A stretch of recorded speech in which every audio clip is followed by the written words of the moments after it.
Let's start this off with a relatable comparison. Imagine you started a new job and are getting to grips with things. After you spent a while learning the ropes, you try tweaking the work a bit. You get creative and do things slightly differently than you've been taught, but you still get the job done to a satisfactory level. But after a while of this, the boss informs you that you shouldn't keep making these creative endeavours, as it's not textbook. So you start to tone it down but still tweak the odd thing here and there.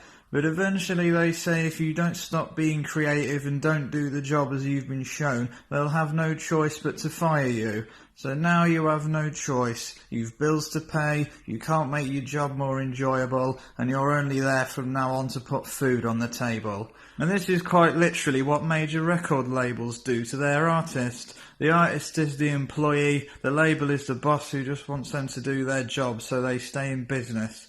And this really is the problem with record labels when you apply your thinking gear to it. You need to remember that they're a business, and most businesses' only concern is making money. So when they invest in the artist and slowly strip them of their creative control, I imagine a part of their passion for music and what made them want to get into the industry goes with it.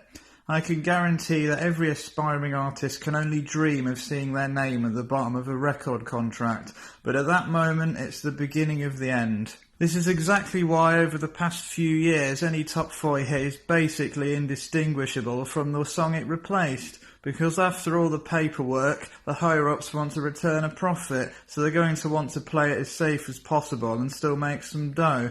Because, well, scouting, signing the artist, recording the music and everything else involved isn't exactly a cheap investment. But sadly, this lust for capital over love of the art comes courtesy of the aspiring talent that they signed. That's not to say that it's all bad. Independent labels often have artists and give them complete creative control. And more often than not, they truly respect the art and actually care about their artists. They're that boss that doesn't mind if you take a few creative liberties to make your job more enjoyable. But like most hired employees, they feel they need to move up in the world, and this is no different. It's not uncommon for independent artists who already have an established following get offered a major contract. Some turn them down, others sign the dotted line, but often they're sacrificing their credibility and alienating their fans in doing so. The amount of artists this has happened to is an ever-increasing list, and in my opinion, it's understandable that they'd want to make a shitload of money from anything they do. But if they're willing to be labelled as sellouts and turn their back on the very fans that gave them the credibility they already have in doing so, is ultimately up to them, and it's a double-edged sword. On the plus side, they'll gain an entirely new set of fans, but be near identical to every other pop star. Or they can remain unknown to the masses but have die-hard fans who appreciate them for who they actually are and the music they've worked so passionately to create. But you need to ask one important question. If you were offered a far better paying job, but in acceptance you're ghosting everything that made the previous good and enjoyable, would you accept it? Well, I think that about covers it.